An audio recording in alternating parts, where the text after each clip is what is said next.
Can one reach divinity? Well, part 2.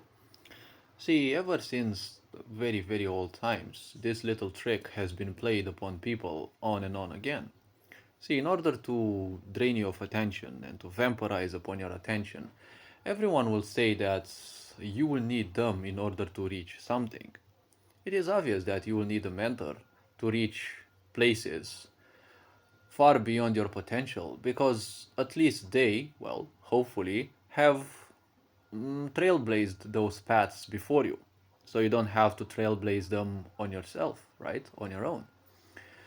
So they're telling you the same thing about success as well as, reaching divinity. Success is a long journey and reaching God is a long journey as well. See, reaching success may be a journey because success is more on the physical realm, right? If you become one with divinity, that is a success in your own world, in your own domain, let's say. And spirituality is never a journey because spirituality means you access higher levels of awareness, and through that, higher levels of knowledge, higher level of, well, experiences as well. All of those happen within you. It doesn't matter that now you're in New York or and then you're in Beijing and then you're somewhere else, right?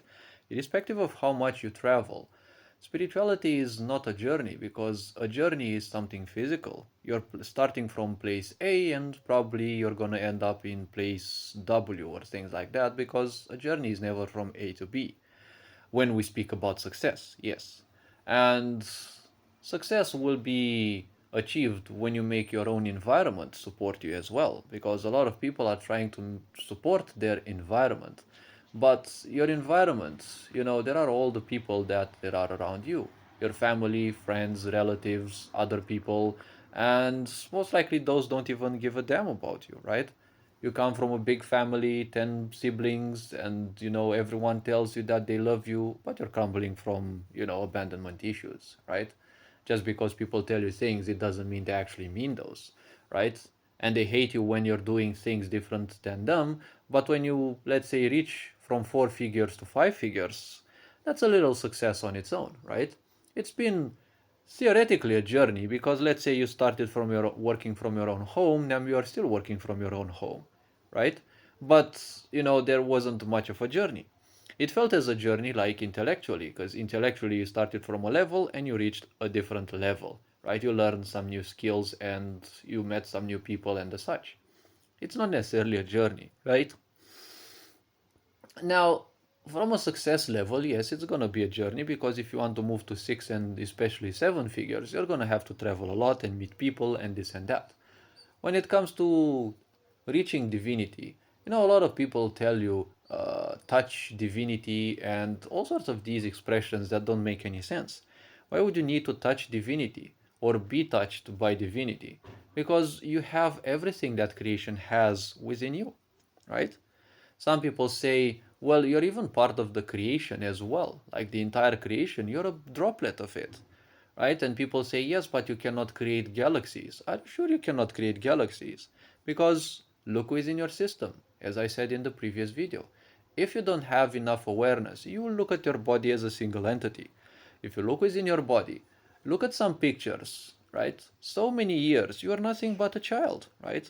You are so much smaller, you are so much younger as well. Now, youth and age don't necessarily matter in this point, but at a certain point, you are just a baby, right? You are just a little one. And now you grew into what you are. There has been expansion. How many billions upon billions of cells have there been in your body? You're creating those cells. Surely you're not creating them consciously, but imagine what nightmare it would have been. That's why nature gave you and every living being the capability to simply have a body that handles its own things, right? How many diseases, how many cancer attempts did your body fight till then, right? There are so many little pieces of life within you, and each of those does the best thing to keep this physical body going. And you're mistreating this body, forgetting that this is the only friend that you will ever have. Your family will pass away, your family may abandon you, your friends will probably abandon you, or you will have to move on, they will move on.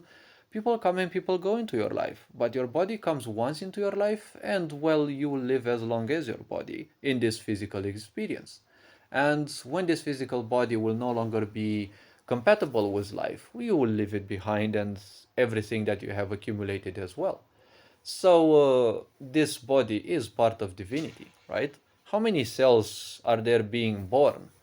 They're saying that every 35 days, your like most of your cells will already have fully been replaced. Some are replaced faster, some are replaced slower. Science says around every 35 days, you're gonna have like most of your cells entirely changed, right?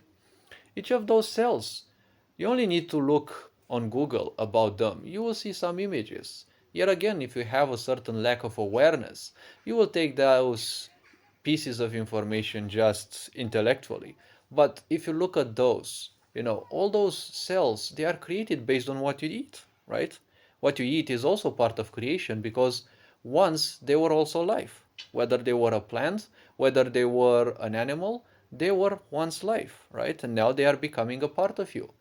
So, you know, they were also part of creation as well. They were also part of divinity as well. So when you eat something as a piece of creation, why not honor it? Because as a piece of creation, another piece of creation enters your existence. Now, radiation, for example, is also a piece of creation. Yes, it is not compatible with your life, right? So it can kill you, but it is still a part of creation. Yet, because of that not suiting our existence, you are taught to believe that it is a negative thing. So, some people might find it awkward. How can there be negative divinity? Well, divinity isn't centered around your existence, right? Because you've got viruses, you've got all sorts of other things that they're not necessarily compatible with you. But at the same time, you've got viruses and bacteria that live in your body. And your body needs those because of certain characteristics that they have. It's a kind of a symbiosis, especially in your in your colon, in your not colon, in your intestines. There's a lot of your immunity system, right? Because they're having a great job in there. They have to maintain a lot of bacteria and other life forms that do a certain job for the system, right? They're capable of handling some of the toxins or remains of food that weren't properly digested by the stomach, and they can synthesize them and, well, return something to the organism that they are part of, and the organism handles them as well, right? They have some protection, they have, they're also fed, and there is a symbiosis, right? Without a certain level of awareness, you're not going to see the beauty of this symbiosis. You're just going to take it as intellectual aspects. Because intellectuality, in a way, means you're gathering data in your brain and you're making use of it. And hopefully, without any mental or emotional attachment.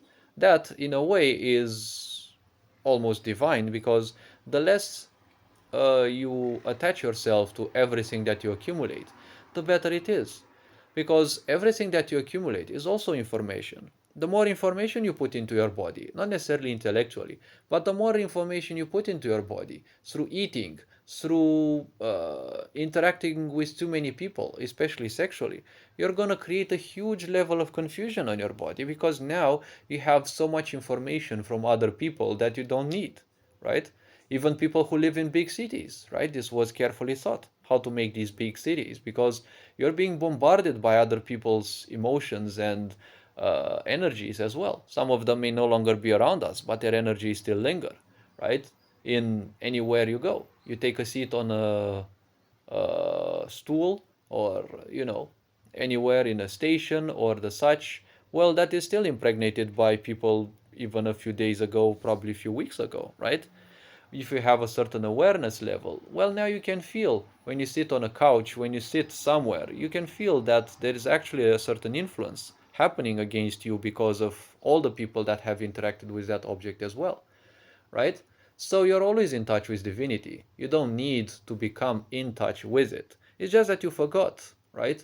When you have so much information in you, there is always going to be confusion because the body will have a certain problem figuring out which of those is actually yours, right? All of it is now yours because you have assimilated it. So That's why there are practices to clear the mind. Hopefully this video raised a bit of awareness. Take care, enjoy life, you're appreciated. Ferenc Board signing out.